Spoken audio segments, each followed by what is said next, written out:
ما الفئات العمرية الأكثر تعاطيا للمخدرات في العراق؟ هل تستوعب السجون العراقية المتعاطين للمخدرات؟ ما دور المؤسسات التربوية والتعليمية في الحد من ظاهرة المخدرات؟ السلام عليكم. في منظومة انتشار المخدرات هناك تجار ومروجون ومتعاطون. المتعاطي هو الضحية، المتعاطي هو الضحية، ولذلك حتى الإجراءات العقابية على المتعاطين أقل. معلومات تقول أن الكثير من المتعاطين هم خارج السجون لأسباب، أولا حتى يقوموا ويدخلوه مصحات ليشفى من هذا الوباء، ولأن السجون العراقية ما عادت تستوعب إذا نخلي كل المتعاطين نزجهم بالسجون. إذا بس ببغداد بالفترة الأخيرة بالنصف الثاني من عام 2023 بحدود 200,000. بالمحافظات ايش قد؟ يعني كارثة حقيقية. ترى تاريخ الدولة العراقية من العهد الملكي إلى 2003 هناك إجراءات عقابية رادعة وقوانين شرعت للحد من المخدرات، ومن أشهر هذه القوانين قانون العقاقير الخطرة والمخدرة رقم 44 لسنة 38 الذي أقر وشرع في العهد الملكي. والمعارضة في البرلمان العراقي في ذلك الوقت اصطفت مع الحكومة لتشريع هذا القانون الذي جاء شاملا ويتضمن أو ينطوي على معالجات حقيقية للحد من المخدرات. وتوالت التشريعات كل العهود، بالعهد الجمهوري الأول زمن عبد الكريم قاسم، بالعهد العارفي، والعهد البعثي، إلى 2003 عندما انهارت الدولة مع انهيار النظام السياسي ومع الاحتلال، فتح العراق على مصراعيه لدخول المخدرات. طبعا اكو معلومات تقول في فترة من تاريخ العراق كانت المخدرات الافيون تحديدا يزرع في بعض مدن العراق، لكن هذا لا يعني ان نسبة المتعاطين كانت كبيرة. جريدة الزوراء ذكرت انه كان الافيون يزرع في مدينة العمارة، ويزرع موسميا في القرن الثامن عشر، موسميا او التاسع عشر، موسميا يزرع بالعمارة، وكان من افضل انواع الافيون. لكن هذا لا يعني ان زراعة الافيون في تلك الفترة انتجت جيوش من المتعاطين، هذا غير صحيح ابدا. كانت دائما قوانين الدولة العراقية قوانين مشددة تحكم بالإعدام على المتعاطي والمروج والتاجر، وكان قرارات العفو تصدر بتاريخ الدولة العراقية تستثنى منها الرشوة والمخدرات والمتاجرة بالآثار والتجسس والزنا بالمحارم. تصور يعني المخدرات خطورتها بمستوى خطورة الزنا بالمحارم. فايش قد المشرع العراقي يدرك معنى ودلالة وخطورة تعاطي المخدرات. إذا نرجع للإحصائيات الحديثة 2019 الكميات المضبوطة من المخدرات بال 2019 الكريستال 113 كيلو، حبوب الكبتاغون 117 كيلو، حشيشة 105 كيلو، افيون 17 كيلو، هيروين 1 كيلو، وكوكايين لا يوجد. مجموع الملقى القبض عليهم عام 2019 6704، مجموع المحكومين 2766. عام 20 الكريستال الكميات المضبوطة 745 كيلو ونص، حبوب الكبتاغون 130 كيلو، والحشيشة 828، والأفيون 7 كيلو، والهيروين نصف كيلو، والكوكايين 28 غرام، ومجموع الملقى القبض عليهم 7514، مجموع المحكومين 2683.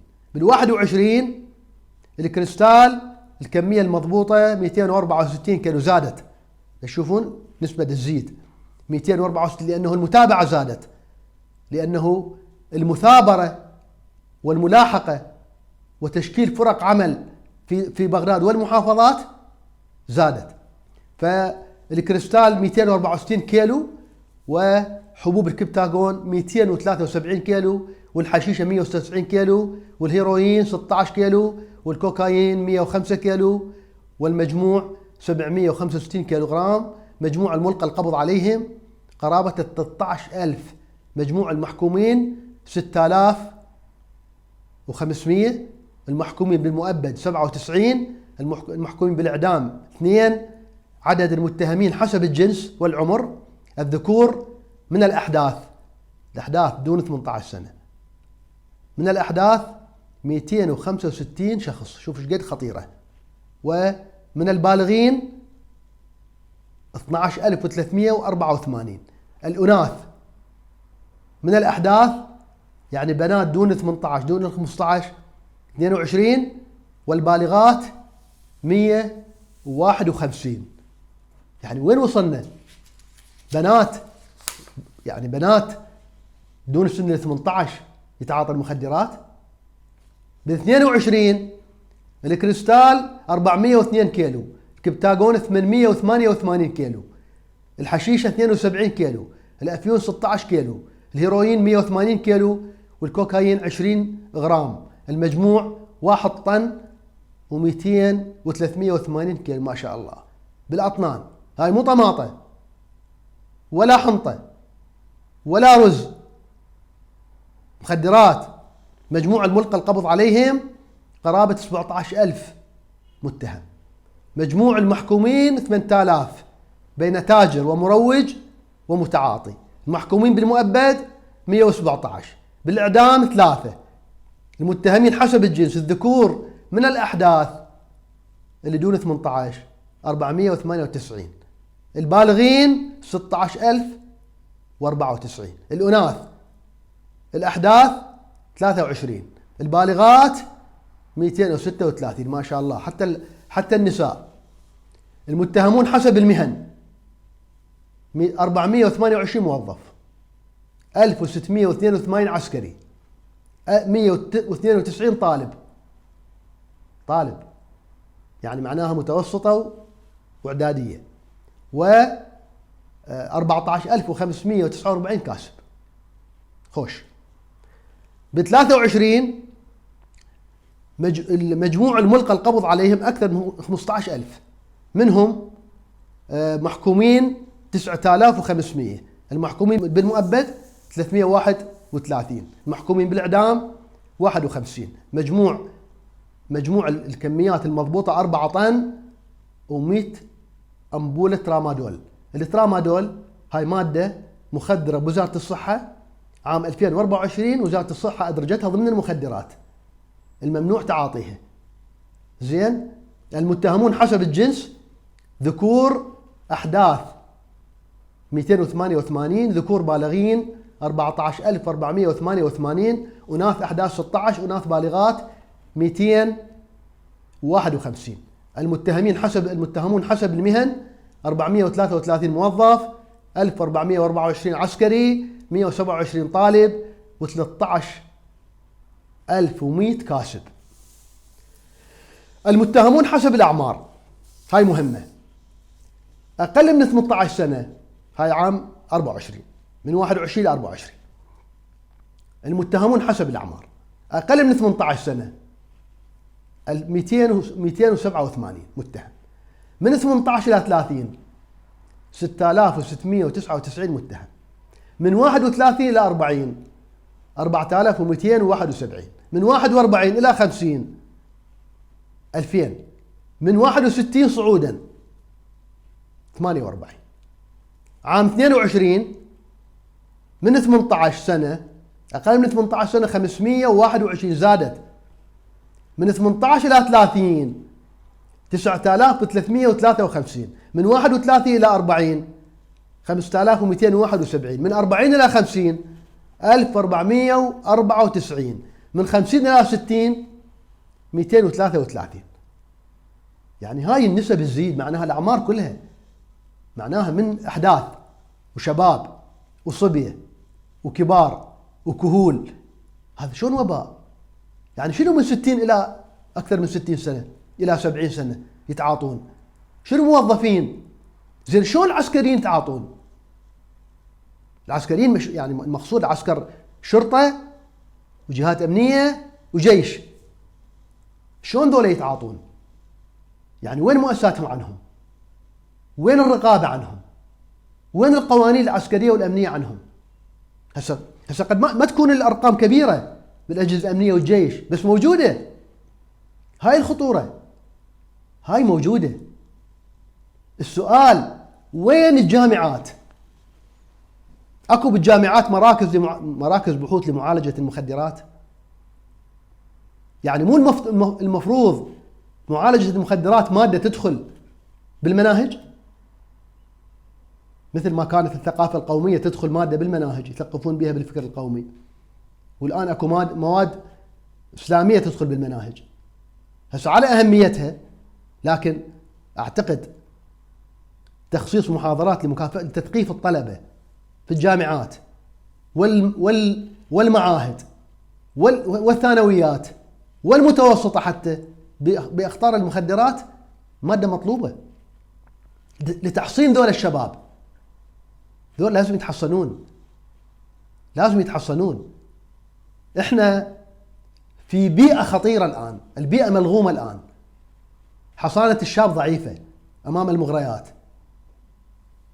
ابن الجيران يأثر على جاره الشاب وما يدري أبوه وما تدري أمه.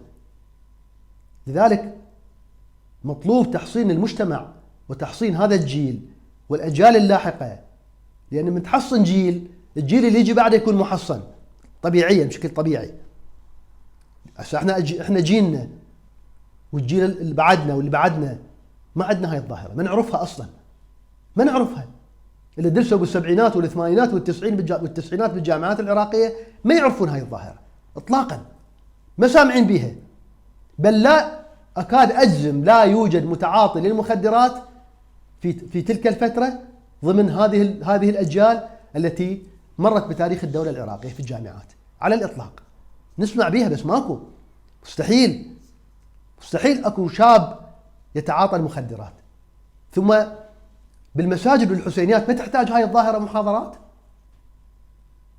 لا تحجونا عن السقيفة وما قبل السقيفة وبعد السقيفة والخلفاء والحروب، هاي كلها نعرفها. احجونا كل مسكر خمر وكل مسكر حرام. مو هذا إجماع؟ كل رجال الدين بكل المذاهب أجمعوا على أن كل مسكر خمر وكل مسكر حرام.